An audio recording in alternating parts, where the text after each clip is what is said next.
Gracia y paz, amado hermano. Es un grato poder saludarle nuevamente con la ayuda de Dios eh, y que ya llevamos bastante tiempo, ¿cierto? Teniendo esta plataforma, este medio de comunicación donde predicamos y estudiamos la palabra de nuestro Dios. Deseando igualmente que usted pueda encontrarse bien y que Dios nos pueda bendecir hoy en la exposición de su santa y bendita palabra.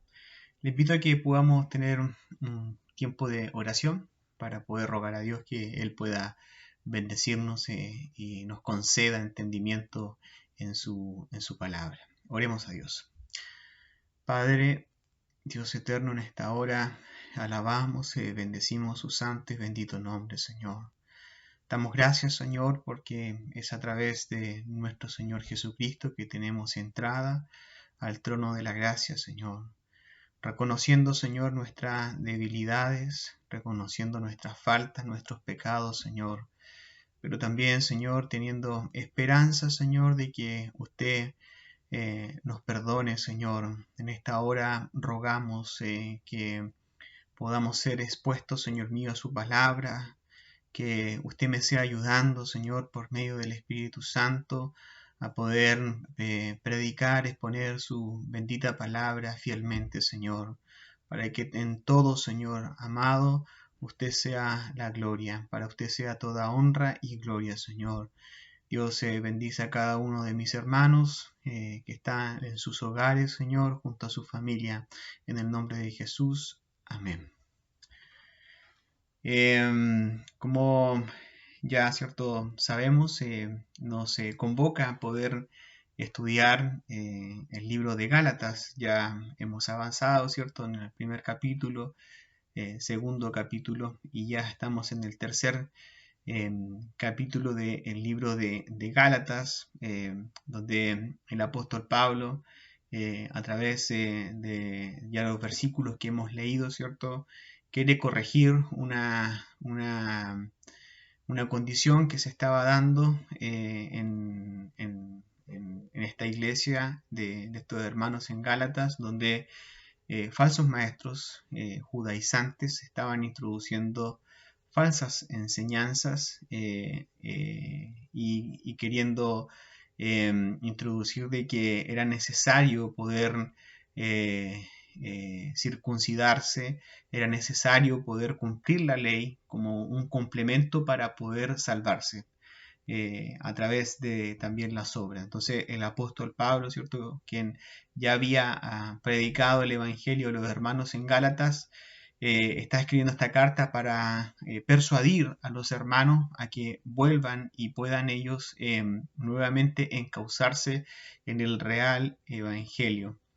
Y hoy vamos a considerar en el capítulo 3 de los versículos 15 al 22, donde vemos que hay una promesa inmutable, ¿cierto?, y vigente, que es la promesa de nuestro Señor. Vamos a leer del versículo 15 al 22 y luego vamos a ir estudiando versículo a versículo. Pero le invito a que me acompañe en esta lectura. Gálatas capítulo 3, del versículo 15 al 22. Dice así la palabra de Dios. Hermanos,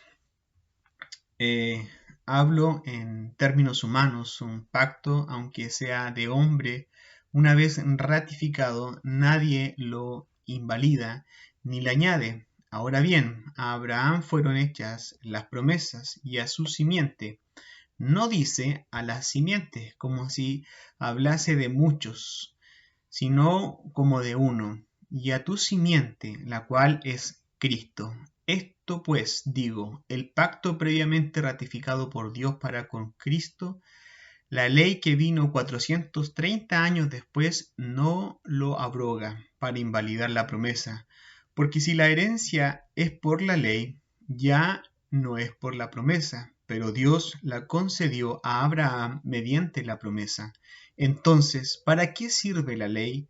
Fue añadida a causa de las transgresiones, hasta que viniese la simiente a quien fue hecha la promesa, y fue ordenada por medio de ángeles en mano de un mediador. Y el mediador no lo es de uno solo, pero Dios es uno. Luego la ley es contraria a la promesa de Dios en ninguna manera, porque si la ley dada pudiera vivificar, la justicia fuera verdaderamente por la ley, mas la Escritura lo encerró todo bajo pecado, para que la promesa que es por la fe en Jesucristo fuese dada a los creyentes. Entonces vamos a considerar del versículo 15 al versículo 22. Y luego nuevamente el versículo 15 dice: hermanos, hablo en términos humanos, un pacto, aunque sea de hombre, una vez ratificado, nadie lo invalida ni le añade. Entonces, en primer lugar, nosotros vemos que el apóstol Pablo,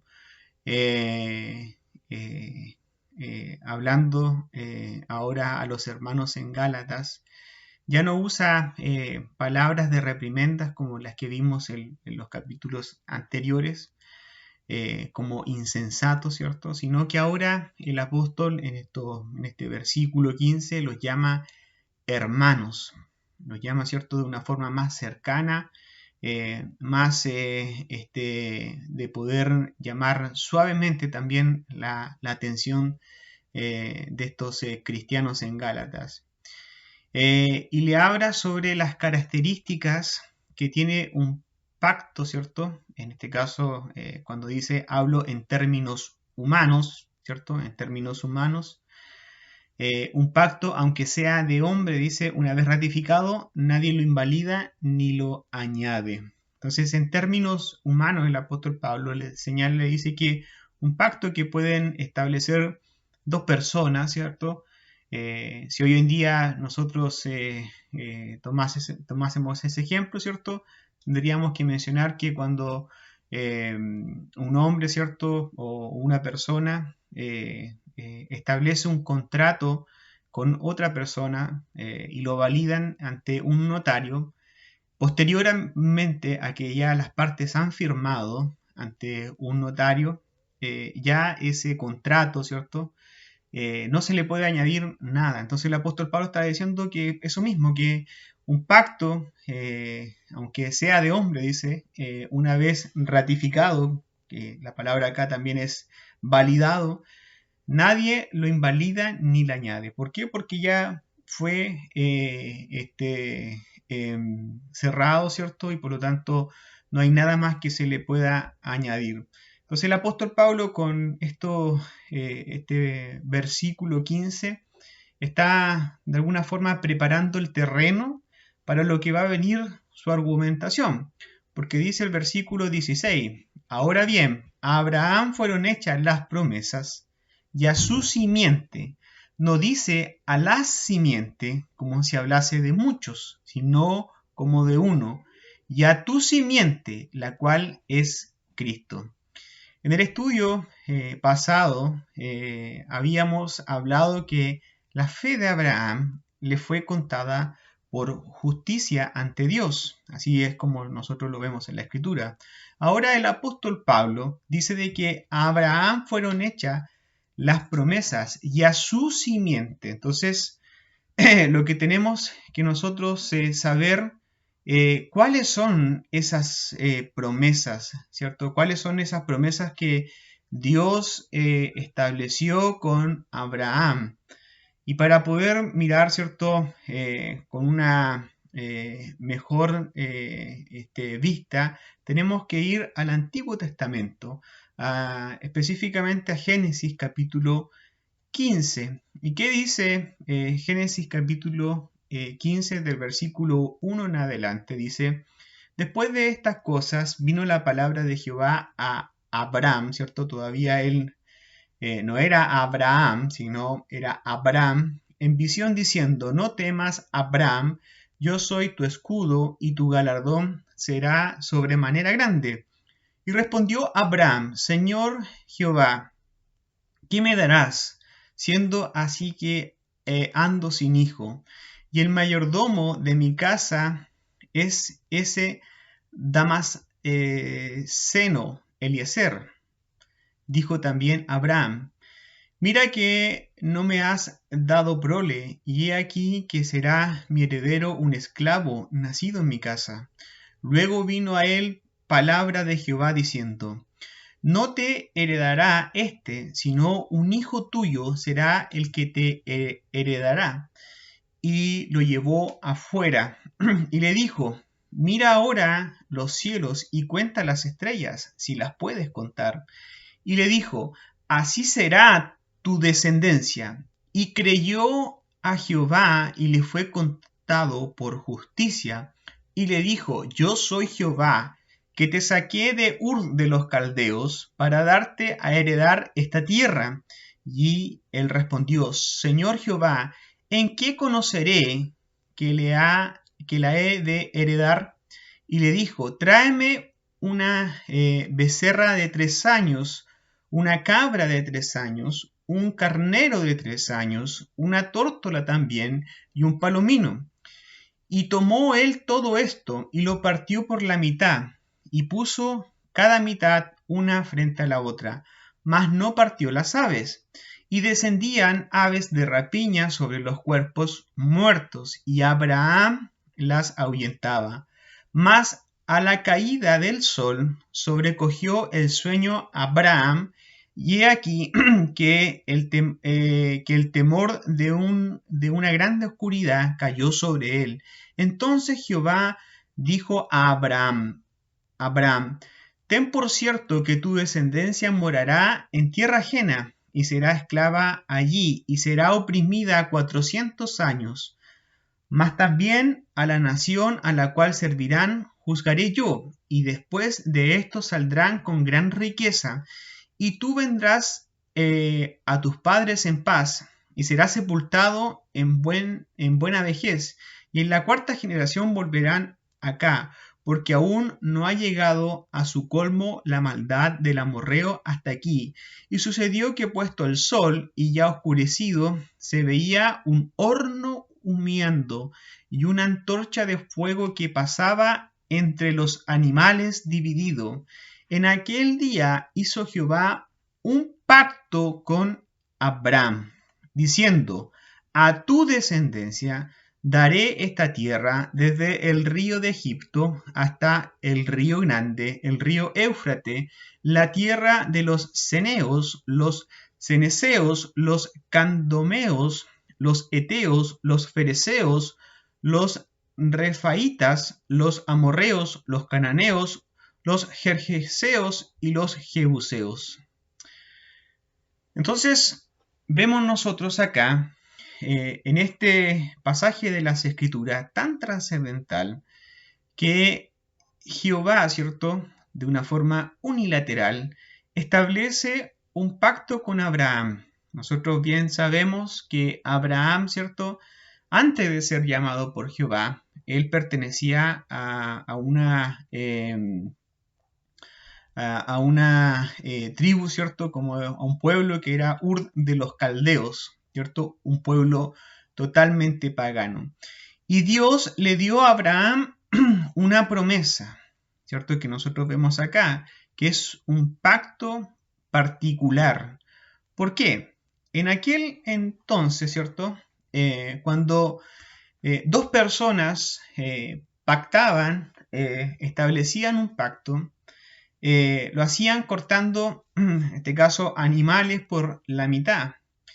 Y la forma de pactar era que, en este caso, los dos pasaban por en medio de los animales, y lo que querían ellos dar a entender por esa acción que hacían era que si violaban el pacto que habían establecido, así le fuera hecho a ellos. Entonces ellos pasaban por en medio de los animales para poder, ¿cierto?, indicar aquello.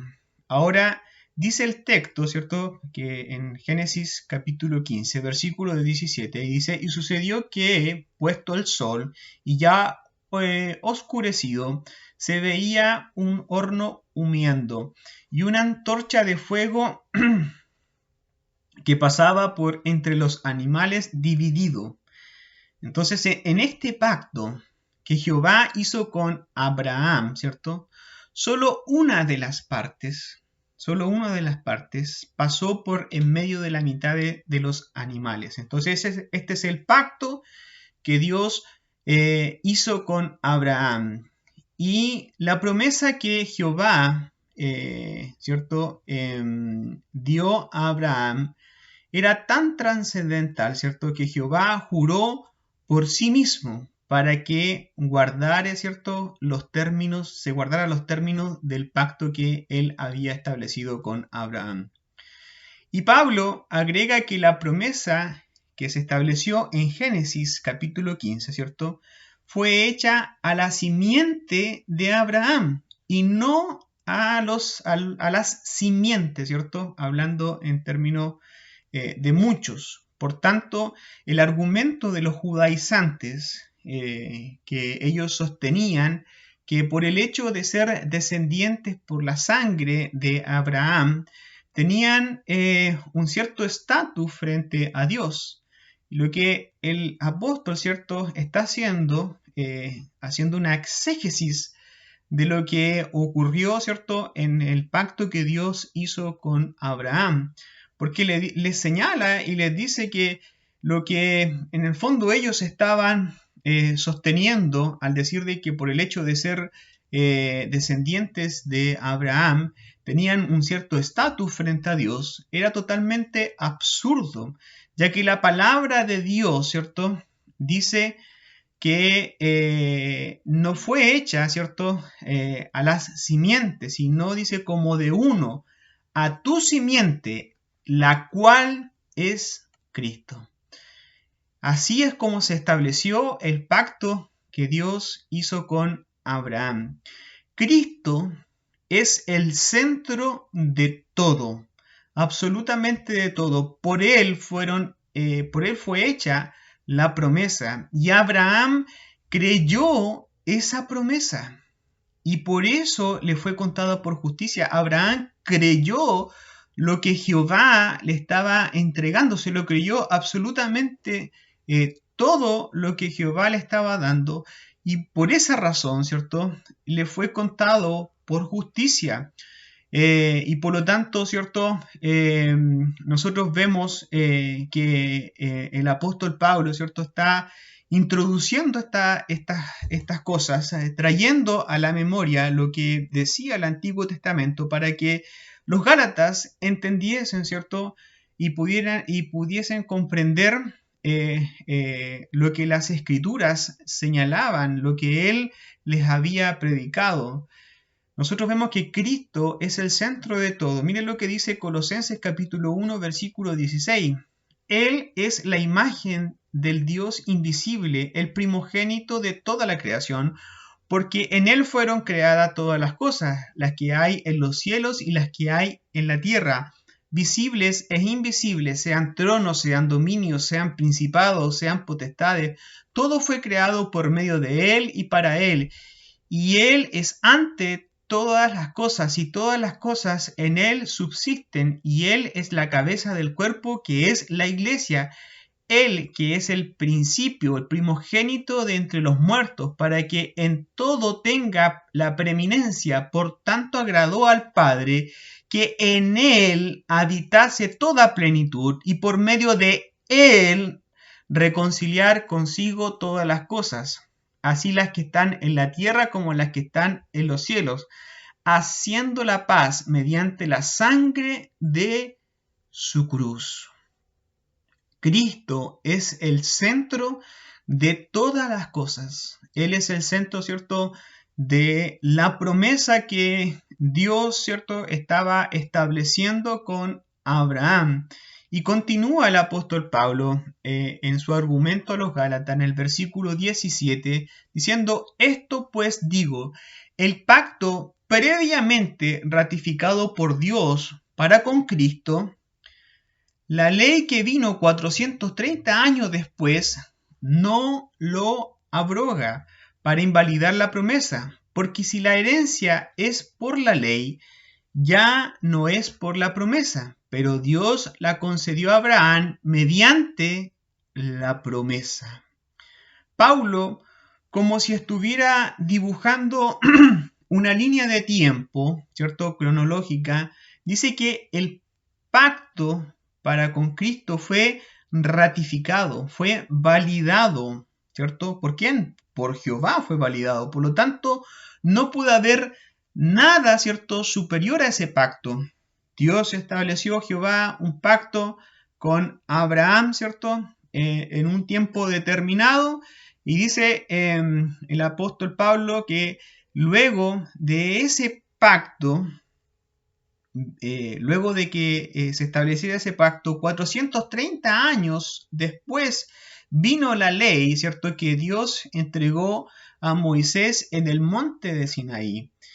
Y el tiempo que está tomando el apóstol Pablo es desde la última ratificación del pacto que había hecho con Abraham y que nosotros encontramos que lo ratifica con Jacob en Génesis 28, Génesis capítulo 28, versículo 15.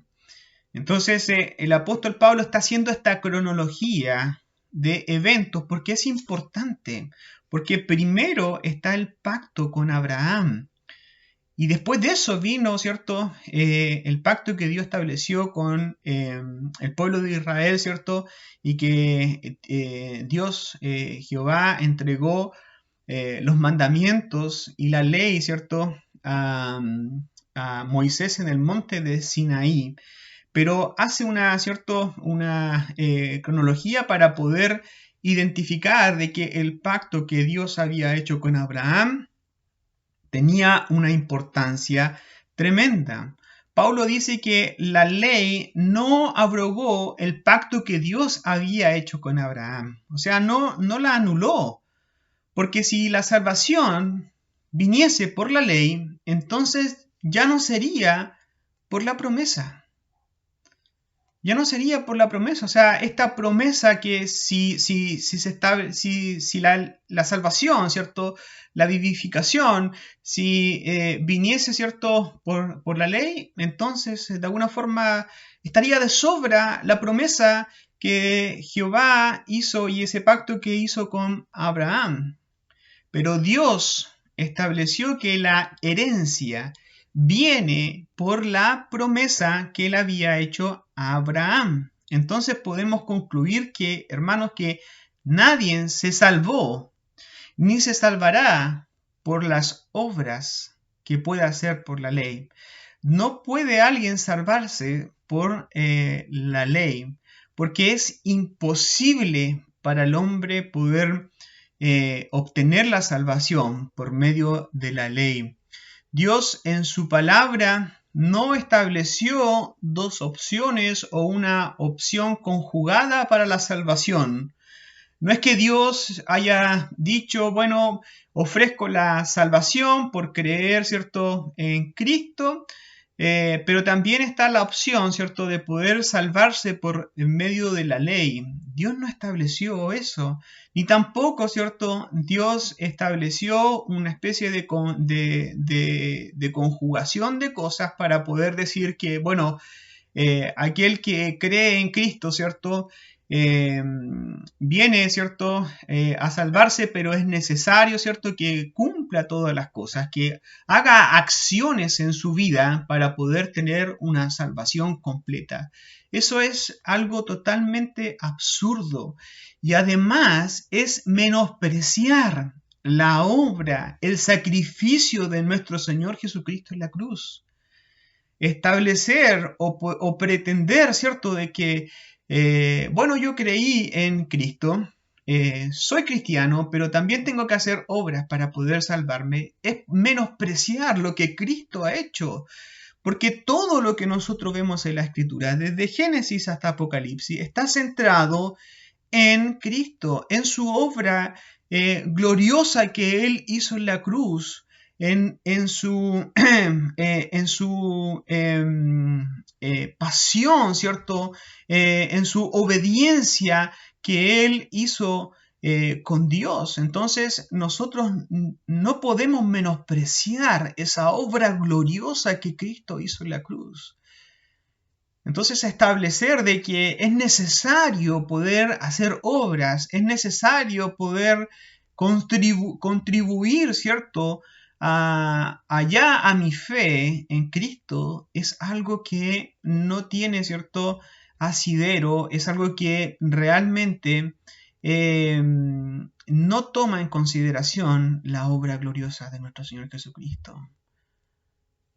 No se puede, ¿cierto?, sostener eso porque las escrituras tampoco lo señalan y lo dicen.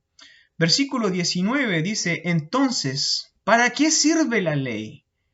Fue añadida a causa de las transgresiones hasta que viniese la simiente a quien fue hecha la promesa y fue ordenada por medio de ángeles en manos de un mediador, y el mediador no lo es de uno solo, pero Dios es uno. La ley tiene un propósito. Como vimos, no es que el hombre sea salvo por ella, porque no puede, porque ese no es el propósito de la ley, sino que se introdujo, ¿cierto?, para mostrar la pecaminosidad de el hombre. Para eso se introdujo. El apóstol Pablo dice en el libro de Romanos capítulo 7, versículo 7, ¿qué diremos pues? ¿La ley es pecado? En ninguna manera. Pero yo no conocí el pecado sino por la ley, porque tampoco conociera la codicia si la ley no dijera no codiciarás. Si le preguntásemos a un inconverso, ¿usted se encuentra malo? Lo más probable es que aquel hombre o mujer diga que no.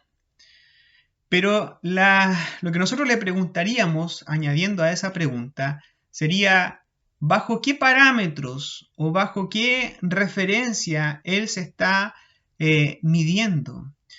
Quizás la respuesta también puede ser probable que diga de que es con respecto a todo el mundo. Nosotros sabemos, ¿cierto?, que el mundo está bajo pecado.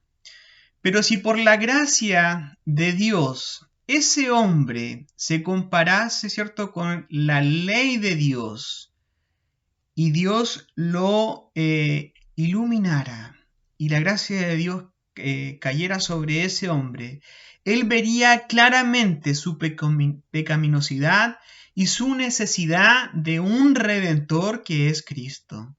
Y eso es, ¿cierto?, lo que ocurre cuando el Espíritu Santo convence de pecado, de justicia y de juicio.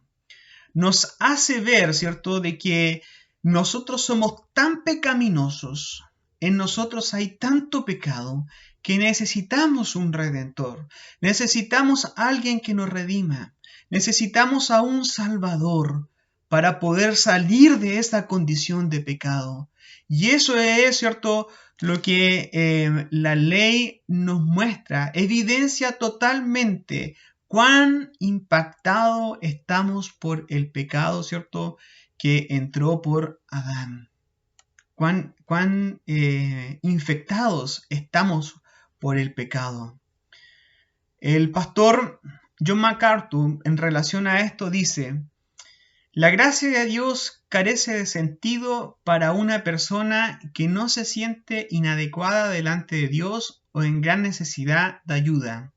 No ve el propósito de salvarse hasta no darse cuenta de que está perdido. No ve la necesidad de recibir perdón de Dios si no sabe que ha ofendido a Dios. No ve la necesidad de buscar la misericordia de Dios mientras ignore que está bajo la ira de Dios.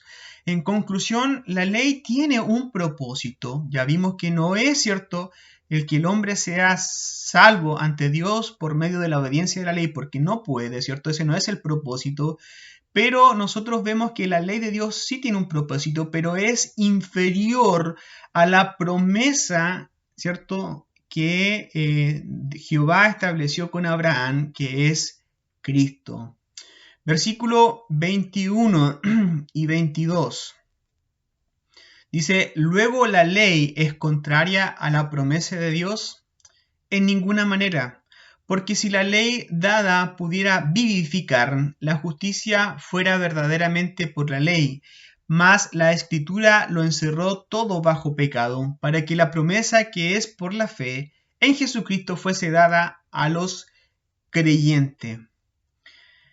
Pablo en este versículo comienza haciendo una pregunta retórica, ¿cierto? Que la respuesta es obvia, porque él dice, ¿cierto? Que si luego la ley, ¿cierto? Es contraria a la promesa de Dios en ninguna manera, ¿cierto? No es contraria la ley a la promesa de Dios. Pero por la ley no se puede vivificar, porque nuevamente no se puede obtener la salvación por la ley, ya que el hombre está incapacitado de poder obedecerla. Por lo tanto, la ley en sí misma no es el problema, es el hombre el problema. Porque es el hombre el que está infectado, ¿cierto?, por el pecado.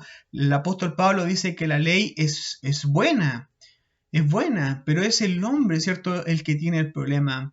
En el libro de Deuteronomio, ¿cierto?, nosotros encontramos que obedecer completamente la ley, ¿cierto?, como lo estableció Jehová, le traería al hombre bendición. Dice en el Deuteronomio capítulo 5, versículo 33, andad en todo el camino que Jehová vuestro Dios os ha mandado para que viváis y os vaya bien y tengáis largos días en la tierra que habéis de poseer. Pero como sabemos, eso no ocurrió, porque el objetivo de la ley no era la salvación, sino llevar al hombre y llevarnos, ¿cierto?, a todos nosotros a Cristo. Ese era el propósito de la ley. Versículo 22 dice, mas la Escritura lo encerró todo bajo pecado, para que la promesa que es por la fe en Jesucristo fuese dada a los creyentes. En el libro de Romanos encontramos una declaración absoluta. Romanos 3:10 dice, como está escrito, no hay justo, ni aun uno, no hay quien entienda, no hay quien busque a Dios. Todos se desviaron, aún se hicieron inútiles. No hay quien haga lo bueno, no hay ni siquiera uno. Entonces, estando bajo el pecado, el hombre está encarcelado y solo puede haber uno que puede sacar al hombre de esa condición, de ese estado, y ese es Cristo. Están todos, ¿cierto? Dice Pablo, no hay quien entienda, todos se desviaron, absolutamente todos nos hemos desviado. No hay quien entienda. Y la forma de poder entender, la forma de poder nosotros ser liberados de esa corrupción, ¿cierto? De ser liberados del pecado que nos tiene encarcelado. Y acá nosotros tenemos que ocupar, ¿cierto? Para poder entender, ¿cierto? Que el hombre cuando está en pecado, es como cuando nosotros vemos en la antigüedad, cuando los prisioneros eran encarcelados con grilletes, ¿cierto? Para que no se escaparan. Y por lo tanto es así como está el hombre hoy en día. Está totalmente encarcelado por el pecado. Y mientras Cristo y la obra, ¿cierto?, que hace el Espíritu Santo en la vida de los hombres, no ocurra eso, el hombre va a seguir encarcelado, va a seguir estando en una condición de enemigo de Dios y esperando su justo juicio, su justa condenación. Pero dice la palabra, para que la promesa que es por la fe en Jesucristo fuese dada a los creyentes. Y esto es, hermanos, por una pura gracia de Dios. Es por pura gracia de Dios que Dios, ¿cierto?, Dios nos dio esa promesa. ¿Para qué? Para que el hombre anduviese en ella. Para que el hombre pudiese, ¿cierto?, como nosotros vemos en la Escritura, para que el hombre creyese en esa promesa. El pacto que Dios hizo con Abraham fue unilateral. Abraham solo creyó y le fue contado por justicia. Y como nosotros vemos que el único firmante, de alguna forma, ¿cierto? Si lo pudiésemos describir así, el único firmante de ese pacto fue Abraham, o sea, disculpen, perdón, fue Jehová, ¿cierto? Ese pacto y esa promesa es segura porque Él, nuestro Dios, es inmutable. Dios no cambia. Él no es hombre para que mienta. Y por eso damos gloria a Dios también por el Espíritu Santo que nos convenció a nosotros. Si nosotros somos testigos de lo que el Espíritu Santo ha hecho en nosotros, de poder convencernos de pecado, de justicia y de juicio. Abraham, cuando creyó, ¿cierto? Y como lo vemos en el libro de Hebreos, capítulo 11, ¿cierto? Nos dice que Abraham creyó en la promesa, creyó en lo que Jehová, ¿cierto?, le estaba mostrando para poder, ¿cierto?, mirar, ¿cierto?, la ciudad, ¿cierto?, celestial. Por la fe, Abraham, cuando fue probado, ¿cierto?, nosotros vemos de que él creyó en las promesas. Y vemos acá, ¿cierto?, que en Hebreos capítulo 11 que nos muestra a los hombres de fe en el Antiguo Testamento que creyeron justamente en esa promesa. La cruz, hermanos, la cruz, para los que estaban en el Antiguo Testamento, ellos creyeron en la promesa que iba a venir. Nosotros que hemos venido después de la cruz, de ese día glorioso, nosotros creemos en algo que ya ocurrió y algo que está seguro. Tanto los que creyeron en el Antiguo Testamento y los que creemos, ¿cierto?, siendo parte, ¿cierto?, después de la venida de nuestro Señor Jesucristo, hemos creído por fe hemos creído, y por lo tanto es algo glorioso que nosotros tenemos, una promesa que no se ha modificado, porque fue Jehová, ¿cierto?, quien la hizo, fue Jehová quien la instituyó, por lo tanto en Él y solamente en Él tenemos esperanza. Y esa promesa, ¿cierto?, que hoy en día aún está vigente para que también otros vengan al arrepentimiento, otros vengan a Cristo. Nosotros bien sabemos la circunstancia que estamos viviendo como país y lo que estamos pasando hoy en día, y por lo tanto no tenemos que cesar, aunque estemos en el contexto que sea, no tenemos que cesar de poder creer, de poder predicar el Evangelio, porque Dios, ¿cierto?, sigue obrando en la vida de hombres por medio de la predicación de su palabra, para que aquellos hombres y mujeres que están encarcelados por el pecado, que están viviendo en tinieblas, y que cuando escuchen el Evangelio, la palabra, ¿cierto?, de nuestro Dios, cuando escuchen el Evangelio de nuestro Señor Jesucristo por boca de hombres fieles que los predican, puedan hacerse la misma pregunta que se hicieron aquellos hombres que escucharon la predicación del apóstol Pedro en el libro de Hechos.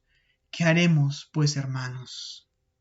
¿Qué haremos, pues, hermanos? Porque cuando es predicada la palabra de Dios, que es la ley de Dios, ¿cierto?, que nosotros vemos acá, y es expuesta, y el hombre, ¿cierto?, ve su pecado, se hace esa pregunta, bueno, ¿qué voy a hacer ahora que me veo tal cual como soy, tan pecaminoso, tan falto, ¿cierto?, ante los ojos de Dios? Bueno, ¿qué voy a hacer? Y la respuesta es Cristo. La respuesta es Él. Únicamente Cristo puede salvar. Su obra gloriosa en la cruz, esa obra gloriosa que nosotros vemos en la Escritura y que nosotros nos hace estremecernos cuando pensamos en todo lo que pasó nuestro Señor Jesucristo para poder, ¿cierto?, salvarnos de la ira de Dios, porque nosotros estábamos en una condenación, ¿cierto? E íbamos a recibir nuestro justo juicio por nuestros pecados, aunque yo me considerara bueno ante los demás, pero iba a recibir mi justo juicio, pero fue la gracia de Dios quien nos tomó, ¿cierto? Que no había nada bueno en nosotros, pero la misericordia de Dios fue tan grande que trajo gracia a nosotros y por fe y solamente por fe nosotros creemos. Por eso que la salvación, ¿cierto? Con toda certeza y convicción nosotros decimos que es solamente por la fe en Él. A Dios sea toda la gloria, hermanos, a Cristo, a Él sea toda la gloria por todo lo que Él ha hecho y por todo lo que Él hará, si es así su voluntad. Dios nos fortalezca como congregación a poder predicar el Evangelio, a poder predicarlo fielmente, a pesar de lo que nosotros somos testigos igual como ciudadanos, ¿cierto?, de esta nación, parte de este mundo entero, donde vemos que lamentablemente vemos que la maldad y toda clase de ideología se levanta en contra de la palabra de Dios. Nosotros tenemos que ser fieles a Cristo, fieles a Él, porque Él, ¿qué sería de nuestra vida si no fuera por Él, hermanos? Por eso damos gracias a Dios, ¿cierto?, por de alguna forma ir retomando nuevamente nuestra vida de congregación, de poder congregarnos nuevamente, de poder, ¿cierto?, estar juntos nuevamente para poder alabar y bendecir a nuestro Dios. A Él sea toda la gloria, hermanos. Vamos a orar para poder dar gracias a Dios por su palabra.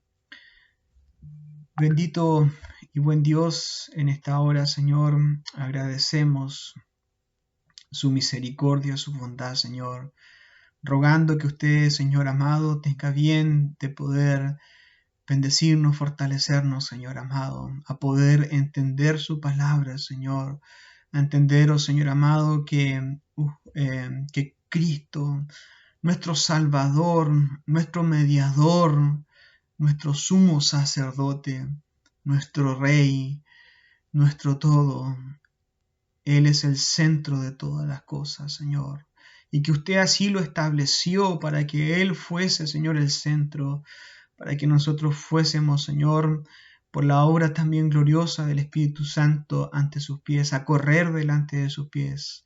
Damos gracias, Señor amado, en esta tarde, de poder ser bendecidos por su palabra, Señor, de poder ser impactados por ella, Señor, y a no desmayar, a poder continuar, Señor mío, en la predicación de su palabra, Señor. Es tan poco lo que nosotros hacemos, Señor, oh Dios amado, pero tenga usted misericordia de nosotros, Señor.